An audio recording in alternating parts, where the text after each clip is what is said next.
What's going on, guys? In this video I'm going to teach you on how to fix your mouse left button not working. So let's get straight into it, shall we? So in your search, you can just search for mouse settings right here. Okay, open it up and make sure your select primary button is set to left and not right. Okay, so make sure it's set to left. Okay, and yeah, that will be the first fix. So if that does not solve your issue, let's move on to the second, which is opening your search bar and typing CMD, right click on that, run as administrator, click on yes here.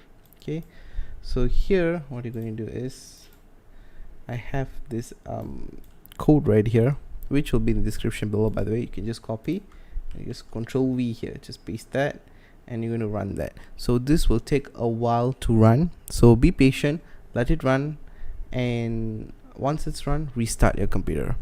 So that's all for this video, guys. If you have any other problems or any other issues, please do leave it in the comments, and I think that's about it. So thanks for watching, peeps.